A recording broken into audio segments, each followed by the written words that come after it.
오늘 순예배를 통해서 함께 은혜 받으실 하나님 말씀은 하박국 2장 12절부터 20절까지의 말씀입니다. 하박국 2장 12절로 20절의 말씀입니다. 제가 가지고 있는 구약성경 1303페이지 즈음에 있습니다. 찾으신 줄로 알고 저와 여러분이 한 절씩 나누어 교독하겠습니다. 제가 먼저 12절을 읽습니다. 피로 성읍을 건설하며 불의로 성을 건축하는 자에게 화 있을진저 민족들이 불탈 것으로 수고하는 것과 나라들이 헛된 일로 피곤하게 되는 것이 만군의 여호와께로 말미암음이 아니냐. 이는 물이 바다를 덮음같이 여호와의 영광을 인정하는 것이 세상에 가득함이니라. 이웃에게 술을 마시게 하되 자기의 분노를 더하여 그에게 취하게 하고 그 하체를 드러내려 하는 자에게 화 있을진저. 내게 영광이 아니요 수치가 가득한즉 너도 마시고 너의 할례 받지 아니한 것을 드러내라. 여호와의 오른손의 잔이 내게로 돌아올 것이라.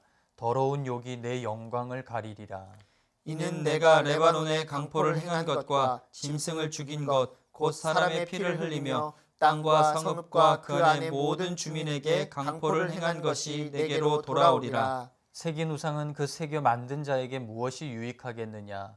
부어 만든 우상은 거짓 스승이라. 만든 자가 이 말하지 못하는 우상을 의지하니 무엇이 유익하겠느냐. 나무에게 깨라 하며 말하지 못하는 돌에게 일어나라 하는 자에게 화 있을진저. 그것이 교훈을 베풀겠느냐.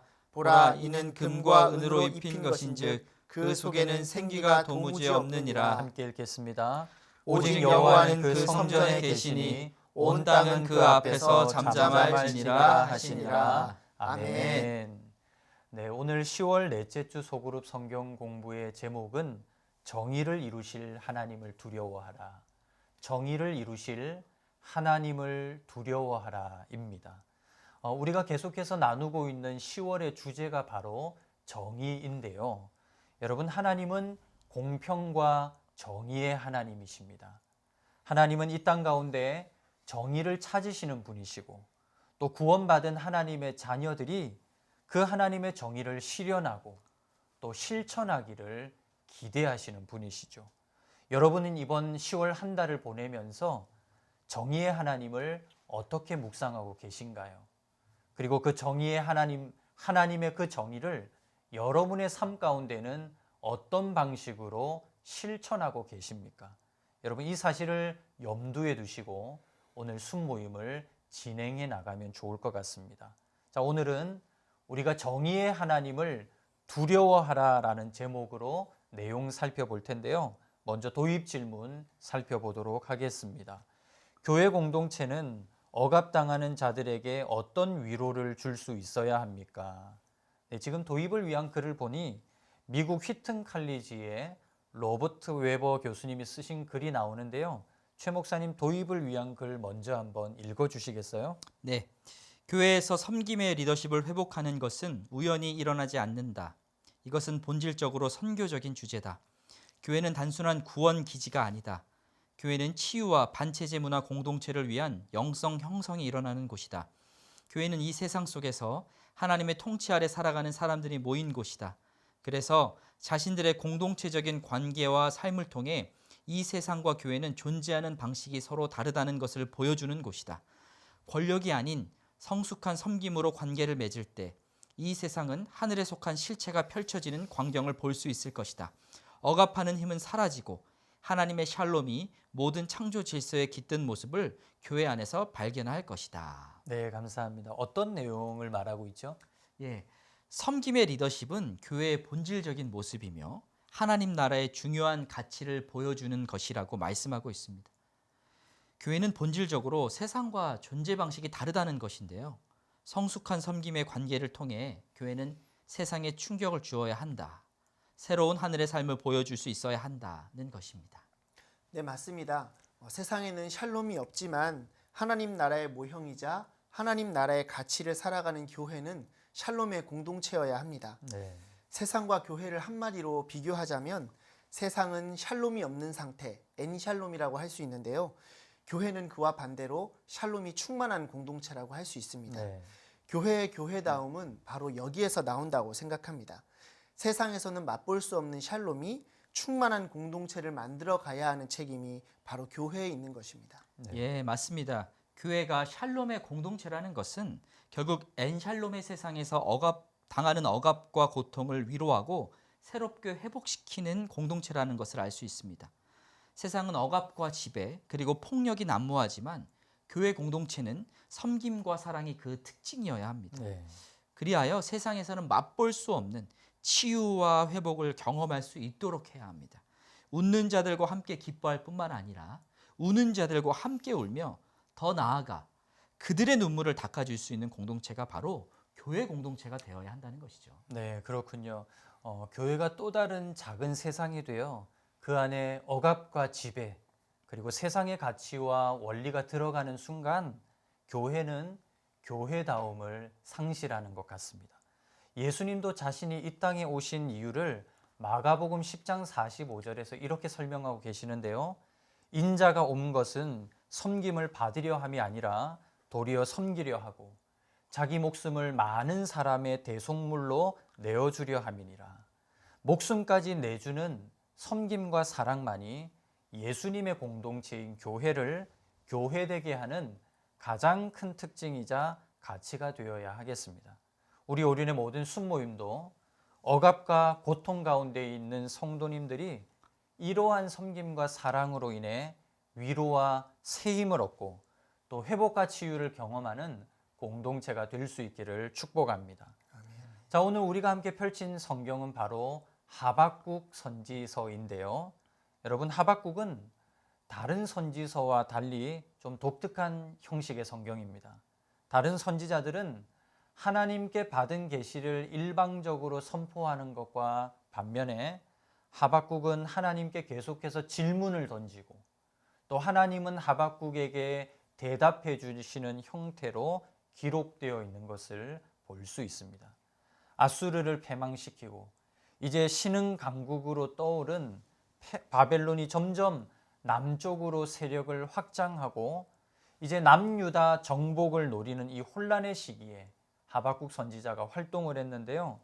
그는 하나님은 왜 남유다보다 더 악한 바벨론을 사용하셔서 유다를 멸망시키려고 하시는가를 질문했습니다. 자, 지금부터 본문을 한번 살펴보면서 우리 조금 더 자세한 이야기 나누어 보도록 하겠습니다. 첫 번째 본문 질문 읽어보겠습니다. 하나님은 어떤 자에게 화를 선포하십니까? 약한 자들의 땀과 눈물에 깊이 공감하고 있습니까? 우리 12절 말씀 같이 한번 읽어보겠습니다. 피로 성읍을 건설하며 불의로 성을 건축하는 자에게 화 있을진저. 하나님은 어떤 자에게 화를 선포하시죠? 네, 하나님은 피로 성읍을 건설하며 불의로 성을 건축하는 자에게 화를 선포하십니다. 지금 하박국 2장을 보면 바벨론의 죄악에 대한 하나님의 심판을 5가지 내용을 들어서 조목조목 이야기를 하고 있습니다. 네. 특별히 함께 읽었던 12절을 보면 세 번째 죄악상을 고발하면서 화를 선포하고 계신데요. 바벨론이 성읍을 건설하고 성을 건축할 때 피와 불의로 했다는 것입니다. 네. 느부갓네살을 비롯한 바벨론의 왕들이 제국의 도시들을 건설해 나갈 때 많은 노예들을 동원했고 그들을 희생시켜서 화려한 도시들과 건물들을 건축했음을 지적합니다. 네. 13절에서도 바벨론이 많은 백성을 동원해서 도시를 건설했다고 이야기하는데요. 이렇게 백성의 노역과 땀으로 이루어진 도시 건설은 무의미한 일이 되고 곧 불에 타서 없어질 것이라고 말씀하고 있습니다. 네. 예, 바벨론은 지금 자신들의 제국을 건설하기 위해 살인과 약탈로 도시를 세워갔다는 것인데요. 실제로 이것은 바벨론의 통치 방식이 되어 버렸습니다. 살인과 약탈 그리고 폭력으로 제국을 건설하고 확장했다는 것이죠. 하지만 하나님은 정의의 하나님이십니다. 네. 피의 절규를 들으시는 분입니다. 하나님은 자신의 현현을 상징하는 불로 바벨론의 교만을 응징하실 것이라고 말씀하는 것입니다. 네. 바벨론의 영광은 불로 소멸될 것이며 이 일로 하나님의 영광을 오히려 드러내실 것이라고 말씀하고 계십니다. 네. 공의와 정의는 중요한 하나님의 성품입니다. 또한 하나님의 속성이기도 하죠. 하나님은 정의의 하나님이시기 때문에 불의와 폭력에 의해 절규하는 자들의 목소리를 절대 예면하지 않으시고 다 들어주십니다. 불의와 폭력을 가하는 악한 자들의 교만을 꺾으시고 그뿐만 아니라 그 아래에서 고통받는 약자들의 눈물을 닦아주시는 분이십니다. 때문에 교회는 고통당하는 자들의 눈물을 닦아주고 그들을 공감하며 위로할 수 있는 공동체가 되어야 합니다. 이것이 바로 교회의 중요한 기능이자 존재 이유라고 할 수 있겠습니다. 네, 그렇네요. 저희 오륜교회도 5대 비전 가운데 섬김과 나눔을 실천하는 공동체로서의 비전을 가지고 있죠. 교회는 본질적으로 고통당하는 자들의 아픔과 그 상처에 공감하고 또 위로하는 공동체가 되어야 합니다. 공감하고 위로하면서 또 더 나아가 그들의 필요를 채우고 섬기며 나누는 공동체로 기능해야 하는데요. 이것은 하나님께서 고통당하는 자들의 절규와 외침을 외면하지 않으시는 분이시고 또 공평과 정의를 사랑하시는 분이시기 때문입니다. 오륜의 모든 소그룹 공동체인 순모임들도 여러분 순 안에서 서로의 눈물을 닦아주고 또 서로의 필요를 채우고 나누며 섬기는 공동체가 될 수 있기를 축복합니다. 자, 그러면 이번 문제 한 번 더 살펴보도록 하겠습니다. 하나님이 원하시는 이상적인 세상은 어떤 모습입니까? 나는 이러한 세상을 얼마나 갈망하고 있습니까? 본문 14절의 내용을 우리 같이 한번 읽어보겠습니다. 이는 물이 바다를 덮음같이 여호와의 영광을 인정하는 것이 세상에 가득함이니라. 아멘. 네, 하나님이 원하시는 이상적인 모습, 그 세상은 어떤 모습이죠? 네, 하나님이 원하시는 세상은 물이 바다를 덮음같이 여호와의 영광을 인정하는 것이 가득한 세상입니다. 하나님의 영광이 충만하고 그 영광을 인정하는 세상이죠. 지금 하나님은 피와 불의로 세워진 바벨론 제국의 영광을 인정하지 않으시고 화를 선포하십니다. 하나님은 제국의 영광이 아니라 하나님의 영광을 인정하는 것이 세상에 가득하길 기대하십니다. 네, 바벨론 제국의 영광은 모두 헛것이며 그것은 하나도 남지 아니하고 무너지게 될 것이라고 말씀하십니다. 네, 네, 맞습니다. 실제로 바벨론 제국의 영광 이면에는 많은 사람의 고통과 눈물, 폭력과 불의가 존재했습니다. 하지만 하나님의 영광을 아는 지식이 온 땅에 충만하게 되면 거기서 인간은 참된 행복을 누릴 수 있게 됩니다. 사실 인류는 아담이 지은 최초의 범죄 이후로 하나님의 영광을 인정하지 않고 저마다 자기 영광을 높이기 시작했습니다. 하나님이 아닌 자신이 세상의 중심이며 인생의 주인공이라고 착각하면서 살기 시작한 것입니다. 그러다 보니 사람들은 자신의 영광을 높이려고 서로 비교하며 경쟁했고 그 결과로 이 땅의 모든 피조물들이 고통을 당했습니다. 네, 그렇군요. 세상이 보여주는 방식은 무한 경쟁을 통한 적자 생존의 방식인데요. 강한 자는 약한 자를 짓밟고 억압하는데 이때 온갖 불의와 폭력도 난무하는 것을 우리가 발견할 수 있습니다. 사실 이 모든 것이 자신의 영광을 높이면서 내가 세상의 중심이자 내가 세상의 주인공임을 착각하며 살아가기 때문일 텐데요. 하나님은 이 모든 영광은 결국 헛것이고 오직 하나님의 영광만이 참된 것임을 말씀하고 계십니다. 자신의 영광이 아닌 하나님의 영광을 인정할 때 우리는 서로를 건강한 시선으로 바라보면서 돌아볼 수 있으리라 생각됩니다. 우리 오륜의 순모임 공동체도 하나님의 영광을 인정하고 사모하는 공동체가 되어서 불의와 경쟁으로 서로에게 상처와 아픔을 안기는 공동체가 아닌 서로를 돌아보는 기쁨과 행복이 충만한 그런 공동체가 될 수 있기를 축복합니다. 아멘. 자, 그러면 세 번째 질문 한번 살펴보겠습니다. 하나님은 바벨론이 레바논에게 행한 강포를 어떻게 처리하십니까? 행한 대로 갚으시는 하나님의 모습이 나에게 위로가 됩니까? 아니면 두려움을 느끼게 합니까? 오늘 본문 17절인데요. 우리 17절 말씀 같이 한번 읽어보겠습니다. 이는 내가 레바논에 강포를 행한 것과 짐승을 죽인 것 곧 사람의 피를 흘리며 땅과 성읍과 그 안의 모든 주민에게 강포를 행한 것이 내게로 돌아오리라. 네, 하나님은 바벨론이 행한 강포를 지금 어떻게 처리하시죠? 네, 바벨론이 행한 대로 보응하시고 갚으신다고 하십니다. 네, 하나님은 지금 레바논에게 행한 바벨론의 폭력과 사륙 행위를 묵과하지 않으십니다. 그들이 뿌린 대로 그들에게 돌아올 것이라고 말씀하고 계십니다. 15절에 보면 바벨론은 술로 이웃에게 수치를 안겨주고 방탕한 문화를 강요했습니다. 이러한 권력이 자신의 영광인 줄 착각한 것입니다. 네. 하지만 여호와의 영광을 인정하는 날이 오면 바벨론은 수치스럽고 멸시를 받는 자리로 전락하고 건축을 위해 약탈한 레바논의 나무와 죽인 짐승과 사람의 피가 자신에게 돌아와서 바벨론의 정수리를 칠 것이라고 말씀하십니다. 네. 네, 세상 권력이 가진 영화가 신기루와 같고 또 잠시 피었다가 곧 시들어지는 꽃처럼 허무하다는 것이죠. 바벨론은 당시 그들의 통치를 받던 이웃 나라들에게 두려움의 대상이었지만 동시에 경멸과 저주의 대상이었습니다. 이들은 탐욕과 이기심으로 악하고 퇴폐적인 일들을 자양했고 그것이 주변 민족에게 악한 영향을 끼쳤기 때문입니다. 하나님은 이러한 일들을 결코 두고 보지 않으시며 행한 대로 보응하시고 갚으신다고 하신 것입니다. 네. 네, 맞습니다. 우리 역시 행한 대로 보응하시고 갚으시는 하나님 앞에 두렵고 떨리는 마음으로 살아야 합니다. 당시 바벨론의 권력은 대단했지만 그들은 주변 국가에게 악한 일을 행하고 악한 영향을 끼쳤기 때문에 경멸과 저주의 대상이 되는 동시에 하나님의 심판을 피해갈 수가 없었습니다. 결국 우리는 개인이든 공동체이든 주변의 이웃에게 어떤 영향을 끼치느냐에 따라서 그 존귀함 여부가 결정된다는 사실을 명심해야 합니다. 주변 국가에 강포를 행하면서 하나님의 심판을 피할 수 없었던 바벨론을 기억하며 우리는 과연 주변 사람들에게 선하고 의로운 영향력을 끼치고 있는지 돌아보면 좋겠습니다. 네, 그렇군요.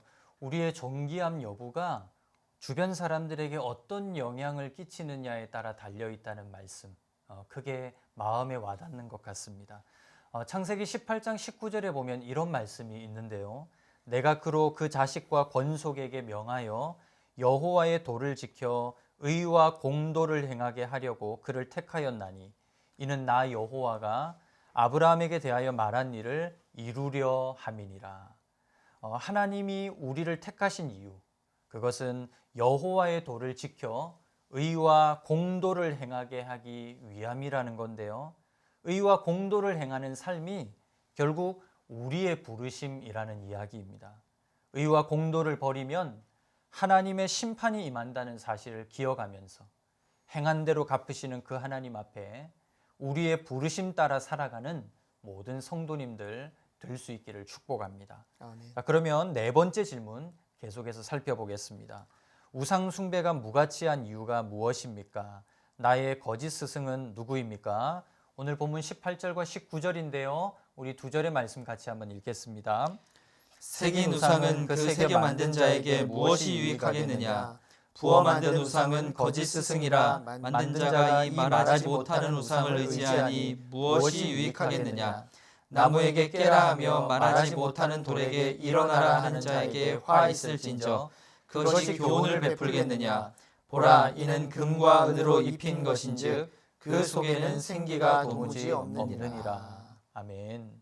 네, 우상 숭배가 무가치한 이유가 무엇이죠? 네, 그것은 사람이 새기고 부어 만든 것이고 또 아무런 생기도 없는 그저 돌과 금속과 나무일 뿐이라는 것입니다. 네. 다시 말해 말을 하지 못하는 비인격적인 존재라는 것입니다. 지금 18절과 19절은 바벨론이 행했던 우상 숭배의 무가치함을 하나님께서 폭로하고 계시는 장면인데요. 실제로 역사적인 자료를 들여다보면 바벨론 제국은 셀 수 없을 정도로 수많은 신들을 섬겼고 또 그 신들을 상징하는 우상들을 만들었습니다. 네. 이렇게 무수한 우상을 만들었다는 것은 사실 바벨론의 도착적인 욕망과 불안감의 산물이라고 할 수 있습니다. 그러나 그것은 그들에게 아무런 유익도 주지 못하고 또 아무 교훈도 베풀지 못하는 거짓 스승일 뿐이라는 것입니다. 네. 네, 맞습니다. 우상 숭배는 사실 하나님께 마땅히 돌려야 하는 영광을 가로채는 일입니다. 겉으로 볼 때는 우상에게 영광을 돌리는 것처럼 보이지만 사실 우상을 숭배하는 것은 우상을 섬기는 자기 자신을 위하는 것입니다. 우상을 섬기는 자는 자기 탐욕을 채우기 위해서 그 일을 하는 것이죠. 네.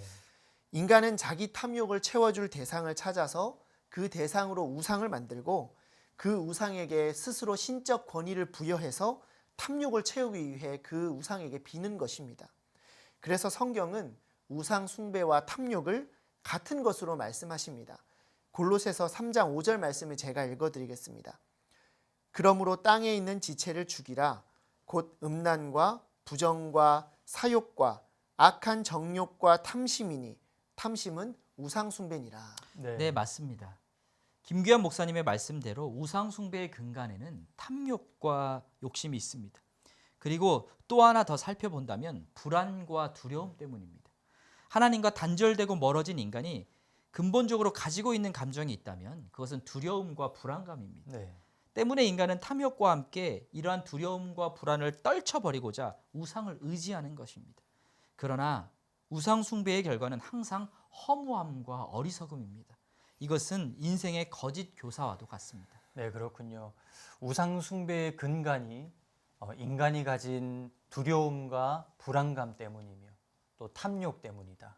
그리고 그 결과는 항상 허무함과 어리석음이라는 말이군요. 허무한 우상 숭배의 중심에는 항상 내가 차지하고 있는데요. 신앙생활을 하면서도 그 중심에 하나님이 아닌 내가 있다면 그건 역시 또 다른 우상이 될 수 있다는 것 우리가 꼭 기억해야 하겠습니다. 자, 마지막 5번째 질문을 살펴보겠습니다. 생명이 없는 우상과 달리 하나님은 어떤 분입니까?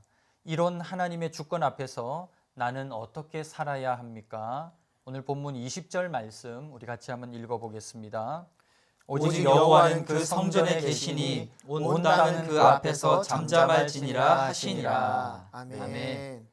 우상과 달리 하나님은 어떤 분이시죠? 네, 하나님께서는 성전에 계시면서 온 땅을 다스리시는 인격적인 분이십니다. 네. 지금 18절과 19절은 20절과 극한 대조를 이루고 있는데요. 말 못하는 비인격적인 우상과 온 땅을 다스리시는 인격적인 하나님을 대조하고 있습니다. 네. 생명 없는 나무나 금속, 돌들과는 달리 우리가 섬기는 하나님은 살아계시고 성전에서 천하 만민과 만물을 다스리시는 참 신이심을 강조하고 있습니다. 네. 하나님께서는 역사와 우주의 주인이시고 죄와 악을 두고 보지 않으시며 심판하실 거룩한 분이라는 사실을 이 말씀이 증거해주고 있습니다. 네. 예, 맞습니다. 죄악과 강포에 물든 이스라엘 백성이든 바벨론이든 온 땅은 경외감으로 하나님만을 경배해야 합니다. 하나님은 지금도 하늘 성전에 계시면서 온 땅을 다스리시는 주권자이시기 때문입니다. 성전에 계신 하나님 앞에서 온 땅은 잠잠하라고 말씀하십니다. 이것은 그분의 주권적인 통치에 대해서 모든 인간은 하나님의 주권을 인정하고 그분의 통치에 순종해야 한다는 것입니다. 네. 이 세상에서 일어나는 일들로 인해서 우리의 짧은 생각으로 하나님은 과연 살아계신가? 그분의 통치가 과연 공의로우신가? 이런 의문을 품지 말라는 것입니다.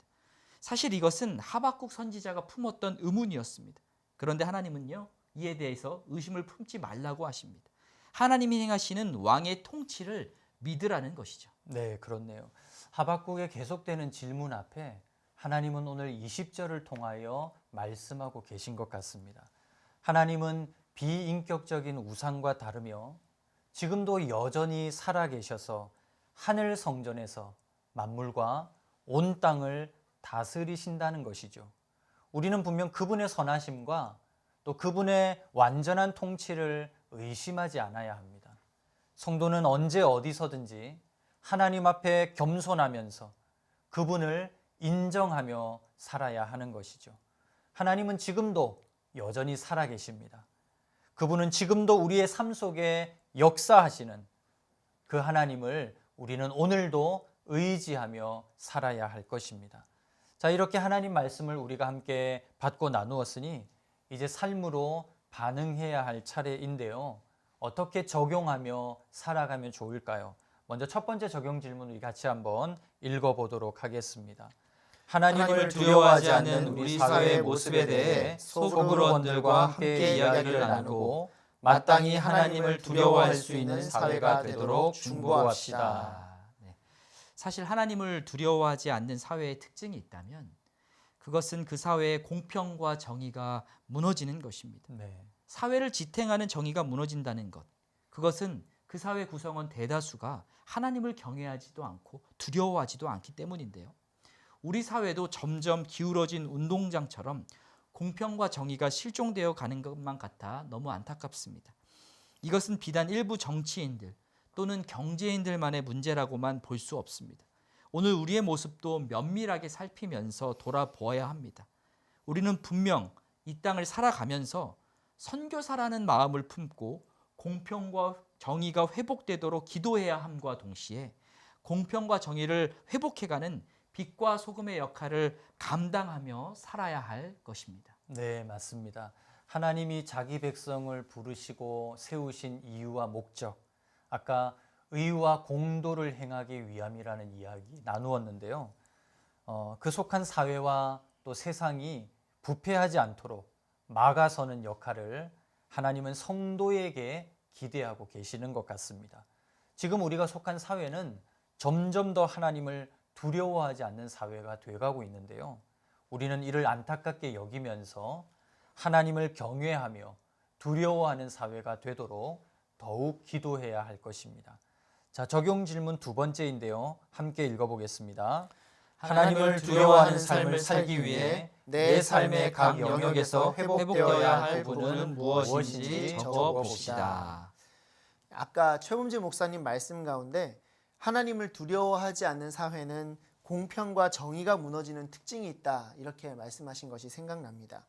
동시에 2주 전에 우리가 나누었던 미가 6장 8절 말씀이 생각이 났습니다. 사람아, 주께서 선한 것이 무엇임을 내게 보이셨나니 여호와께서 내게 구하시는 것은 오직 정의를 행하며 인자를 사랑하며 겸손하게 내 하나님과 함께 행하는 것이 아니냐. 하나님이 우리에게 요구하시는 것은 정의를 행하고 자비를 베풀고 겸손히 행하는 삶이라고 이야기합니다. 네. 성도는 마땅히 하나님을 경외하고 두려워하는 삶을 살아야 하죠. 이것은 결국 사람들을 공평하게 대하고 다른 사람의 필요를 돌아보면서 자비를 베푸는 삶과 연결이 되어 있습니다. 네. 하나님 때문에 다른 사람을 귀하게 여기고 겸손히 대하는 태도를 가져야 한다고 생각합니다. 오늘 말씀 같이 나누는 제목이 정의를 이루실 하나님을 두려워하라인데요. 하나님을 두려워하는 가운데 이런 삶의 태도를 회복해 갈 때 내 주변에 하나님이 기뻐하시는 정의가 분명하게 이루어질 줄로 믿습니다. 네. 내 주변의 사람들을 편견 없이 공평하게 대할 수 있는 태도, 또 내 주변 사람들의 필요를 돌아보면서 그들에게 자비를 베푸는 마음과 태도, 그리고 내 주변 사람들을 귀하게 여기며 겸손히 대할 수 있는 그 태도가 있다면 우리 주변에 하나님의 정의가 지금보다 더 편만하게 이루어지게 될 줄로 믿습니다. 아멘. 하나님을 두려워하는 가운데 여러분, 우리가 먼저 이런 삶의 태도를 회복해 갈 때 우리가 속한 공동체가 더욱 아름다워지겠다는 생각이 듭니다.